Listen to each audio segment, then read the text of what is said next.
এদিকে গাজীপুরে সাংবাদিক আসাদুজ্জামান তুহিনকে নৃশংসভাবে হত্যায় জড়িতদের দ্রুত গ্রেপ্তার ও দৃষ্টান্তমূলক শাস্তির দাবিতে মানববন্ধন করছেন গণমাধ্যম কর্মীরা।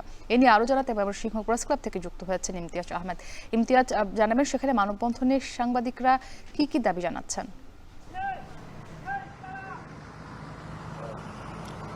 মুক্তি, গতকাল রাতে আমরা দেখতে পেয়েছি গাজীপুরের চান্দনা এলাকায় যখন চিহ্নিত সন্ত্রাসী ছিনতাইকারীরা যখন অস্ত্রের মহড়া দিচ্ছিল, ঠিক সেই সময় যখন সাংবাদিক আসাদুজ্জামান তুহিন সেটি ভিডিও ধারণ করতে যাচ্ছিল, তা দেখলাম যে আমরা কিভাবে সিসিটিভি ফুটেজে দেখলাম কিভাবে নৃশংসভাবে কুপিয়ে তাকে হত্যা করেছে। এবং এরপরে কিন্তু সারা দেশ কিন্তু যারা সাংবাদিক রয়েছেন, আপামর সব ধরনের মানুষই কিন্তু আসলে ক্ষোভে ফেটে ওঠেন এবং এই ঘটনার তীব্র নিন্দা জানালাম। সামাজিক যোগাযোগ মাধ্যম থেকে শুরু করে সব জায়গাতেই আসলে নিন্দার ঝড়। এবং বিশেষ করে আমরা রয়েছি তুহিনের যে গ্রামের বাড়ি ফুলবাড়ি উপজেলায়, সেই ফুলবাড়ি উপজেলায় রয়েছে এবং এইখানে ফুলবাড়িয়া প্রেস ক্লাবের পক্ষ থেকে গাজীপুরের চান্দনা চৌরাস্তায় কুপিয়ে ও জবাই করে সাংবাদিক আসাদুজ্জামান তুহিনকে হত্যার ঘটনায় জড়িতদের গ্রেপ্তার এবং দৃষ্টান্তমূলক শাস্তির দাবিতে কিন্তু ফুলবাড়িয়া প্রেস ক্লাবের যারা সাংবাদিকবৃন্দ রয়েছেন এবং এখানে আমরা দেখতে পাচ্ছি যে জেলার যারা সাংবাদিক রয়েছেন, বিভিন্ন টেলিভিশন প্রিন্ট মিডিয়া থেকে শুরু করে অনলাইনের যারা সাংবাদিক রয়েছেন, সবাই কিন্তু এখানে অংশগ্রহণ করেছেন এবং দৃষ্টান্তমূলক শাস্তি যাচ্ছেন যারা এই ঘটনার সাথে জড়িত।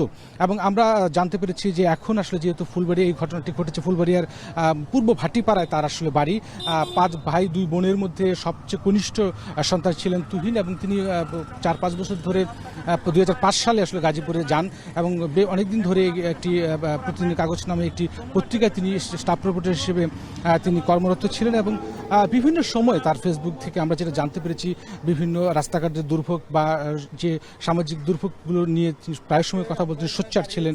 এবং আজকে আমরা দেখতে পাচ্ছি যে আসলে যারা জেলার যারা সাংবাদিক রয়েছেন তারা কিন্তু প্রতিবাদ করছেন, প্রতিবাদ জানাচ্ছেন যে এই ঘটনার সাথে যারা জড়িত তাদের জন্য দ্রুত গ্রেপ্তার করা হয়। আমরা যতদূর জানতে পেরেছি এই ঘটনার পরে কিন্তু পুলিশ, র্যাব, পিবিআই, গোয়েন্দা সংস্থা তারা কিন্তু আসামিদের গ্রেপ্তার চেষ্টা করছে, কিন্তু এখন পর্যন্ত কিন্তু কোনো আসামি গ্রেপ্তার হয়নি বলে আমরা কিন্তু জানতে পেরেছি।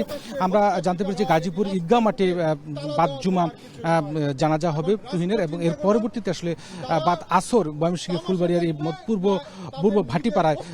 ভাটিপাড়ায় কিন্তু এই যে যারা তার যে গ্রামের বাড়ি রয়েছে সেই গ্রামের বাড়িতে তার জানাজা অনুষ্ঠিত হবে। এবং এই ফুলবাড়িয়াবাসী রয়েছে বা তার পরিবারে যারা স্বজন রয়েছে, এলাকাবাসী রয়েছে, বন্ধু বান্ধব রয়েছে, তারা যেটা বলছেন যে আসলে তুহিন খুবই আসলে একটা ভালো মনের মানুষ এবং সবসময় আসলে অন্যায়ের প্রতিবাদ করতো এবং গণমাধ্যমে বিভিন্ন সময় সোচ্চার ছিলেন এবং তারা চাচ্ছেন যে দিন শেষে যেন কোনোভাবে অপরাধী যারা রয়েছেন তারা যেন পার পেয়ে না যায় এবং অপরাধীদের জন্য দৃষ্টান্তমূলক শাস্তি হয় সেই বিষয়টি কিন্তু বলছেন। সব মিলিয়ে এই ছিল ময়মনসিংহের ফুলবাড়িয়া থেকে সর্বশেষ খবর আমার কাছে। মুক্তি।